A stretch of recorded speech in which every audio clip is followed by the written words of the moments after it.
Supreme Overlord, Fanny Vanilla. It's been a while since I've done one of these, but welcome back to Gundam Death Breakdown.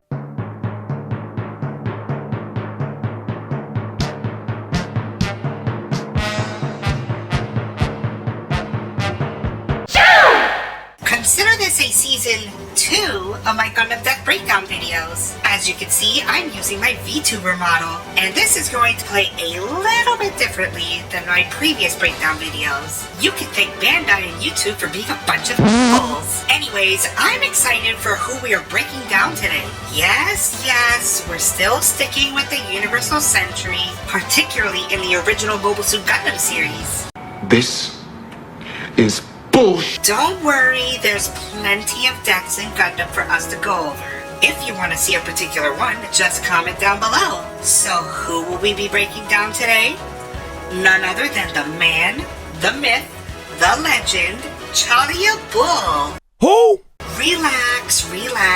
I know he's another one and done, but he does have an important role in the story. So let's break it down. 3, 2, 1. So, Challia Bull, no age given, was a lieutenant of the Principality of Zeon. Not much is known of his past, but his advanced age and officer rank would suggest he's somewhat competent of a soldier. An interesting note is that Challia is a new type, and he's a part of Zeon's elite new type corps. Well, in the game Girin's Greed anyways. In the show, he's just a new type who was called up from Jupiter to help Zeon's space war effort. Oh, the space war effort, yeah. Zeon really f***ed up after the Battle of Odessa. Essentially, they lost their foothold on Earth and are now on their heels in space. Zeon's Supreme Commander Girin Sabi calls up Challia Bull from his station in Jupiter. Speaking of Jupiter, it's always Jupiter, isn't it? Sirocco a few years later is the man from Jupiter, the gigantic ship the Jupitress, the wacky psychotic Jupiter Empire. Jupiter is a hotspot in Gundam, especially in the Universal Century. Anyway, so Girin calls up Challia because he believes his new type abilities can help the war effort. After all, during the Battle of Solomon, Lala was taking out Fetties left and right with her bits and the Elmeth. During their first meeting, Challia isn't aware of his abilities, and he just says he's a normal person with a bit of sharper perception. As far as he's concerned, he's just a run-of-the-mill lieutenant in charge of an energy fleet. However, Girin knows a lot more about Challia. He reads off the report from the Flanagan Institute, a Zeon-sponsored lab that focuses on new type research. They also create a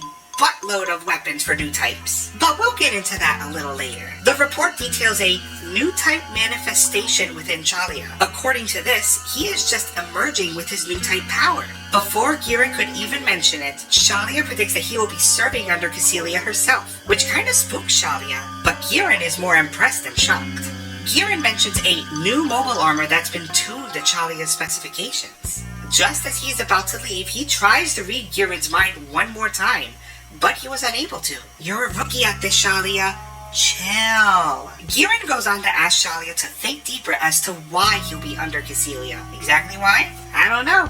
He's a one-and-done character. Meanwhile, sometime later, Challia was ready to receive Challia on her ship. She has some huge aspirations for the guy. If Challia is able to prove himself in battle, he might be able to take Lala's place in the Elmeth. That is a tall order considering Lala is one of the strongest new types that we see in the series. We then get to see Challia's massive new mobile armor, the Brow Bow. The Brow Bow is a mobile armor with a very strange look. I mean, most mobile armors have a weird look, but this one is taking an exception. It's as long as the Big Zam is tall and roughly the size of a small battleship. But don't overlook this weird mobile armor. It is very important in the grand scheme of things of the Universal Century. It is the first mobile weapon to be equipped with the Psychomu, or the Psychic Communicator System, that we see evolve throughout the Universal Century. Without the Brow Bow, there might not even be a Psychomu. From the Psycho Gundam to the Cubile to pretty much every new type weapon you can think of, this is the granddaddy of all of them. The Bravo is armed with 4 wired megaparticle cannons. 2 of the 4 have 2 barrels, and they pack a punch. The neat thing about the Bravo is its weapons can not only be controlled by the pilot via the Psychomo system, they can also be individually manned by a crew. It's no Elmeth, I'll give it that when it comes to sneaky firepower, but it certainly can do damage in the right hands. Challia is accompanied with Seamus Al-Bakarov, one of the head engineers working on the Bravo. Oh, Seamus? Well, not much is really said about her either, but we do see her a couple of episodes before in a test run with the Bravo. She escapes with her life as one of the Bravo's blocks ejected, a key feature in the design. Challia launches forward and makes his way to Shar Zanzibar. An interesting exchange between Challia, Lala, and Shar occurs. Challia is surprised by Lala's new type power. Mind you, he's still new to all of this, so he can't really put it to words. Shar then asks Challia of what kind of pulse he gets from him. He mentions that Shar could be a little more broad-minded for the good of the Principality, which of course we all know he's in it for himself and killing off the zombie family, but Shar being Shar puts a smile on and welcomes Challia to the team. A new type trifecta with Lala, Challia, and Shar. Very dangerous if utilized correctly, which is what happens in Kieran's Greed, not the TV series. After hearing about the Federation's Gundam being piloted by a new type, Challia insists that he test the Browbro. Who is Shar to stop him? I mean, he could have. He could have waited for the Elmeth to be tuned perfectly to Lala and hit the white base with a devastating combo of the Elmeth and the Browbro. Instead, we all know Shar doesn't care about winning this war. He just wants to beat Amuro and kill the zombies. Did I mention that before? Because he killed Garma. So the Browbro at a high speed heads towards white base and the Gundam. Seamus is solely there to record the combat data and Challia will be doing all of the fighting. Why is she not in a normal suit? Excellent question that I have no answer for. Challia does not sound very confident when taking command of the combat system. Like, he literally just got onto this thing and he's going to fight the Federation's strongest weapon with zero training.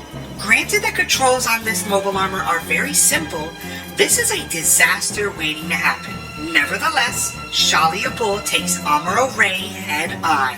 Despite its large size, the Browbro is surprisingly nimble with its wire-guided weapons. It can fire at some tricky angles, including from below the Gundam's blind side. Challia scores a hit and damages the Gundam's shield in one shot and is amazed by Amuro's ability.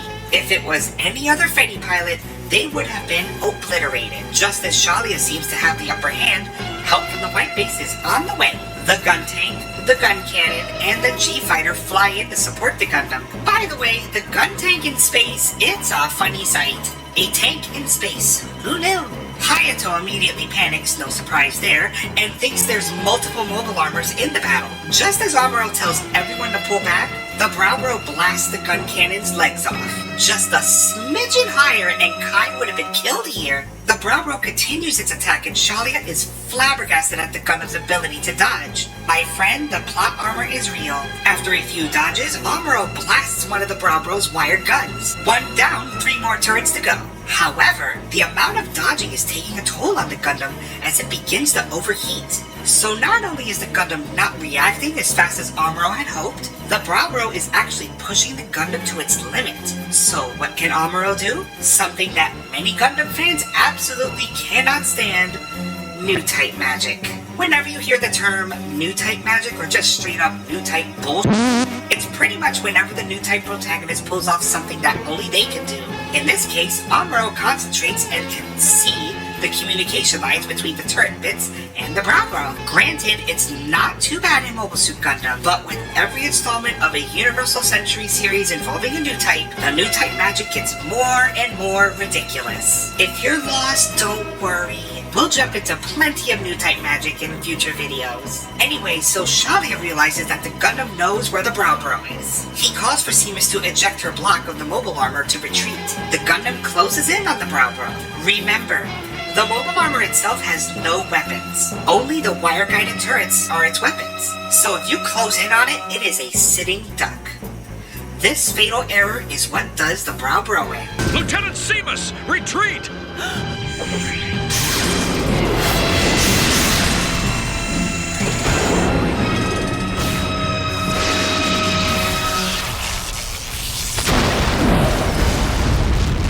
A 2-for-1 special? Alright, here it goes. Seamus Al-Bakarov, a lieutenant of Zeon, and really not much before this point, dies in the later months of 0079. And Challia Bull, a loyal, true believer in Zeon, but a pilot with woeful combat abilities, dies in the later months of 0079. Both Seamus and Challia die unceremoniously, but as much of a one-shot Challia and the Browbro are, it's a vital piece in the grand scheme of things. If the Gundam had not fought the Browbro, Amuro would not have noticed the Gundam's slower response time. Had Challia been properly trained, and if the Browbro and the Elmeth launched in tandem, Amuro could be dead and the tide of the war could have been shifted. As I said before, the Browbro is the granddaddy of the Psychomu system. As flawed as it was, its features helped build the future of new type mobile suits. In the end, Challia was a man caught between the squabbling zombies and was utilized way too late. I would have loved to see if he was in the beginning of the series, maybe even as a subordinate to Char. We could have seen his progression grow and grow with every episode, but then again, Char also probably would have just backstabbed him and killed him too. But rather than having any of that, we have Challia where he is just used too late, improperly trained, and Zeon is just one step closer to total defeat against a superior foe. Sorry, Zeon fanboys. Congratulations, you made it to the end. The cringe is over, unless you want more. Do it. Click those videos in the box. Do it. Do it.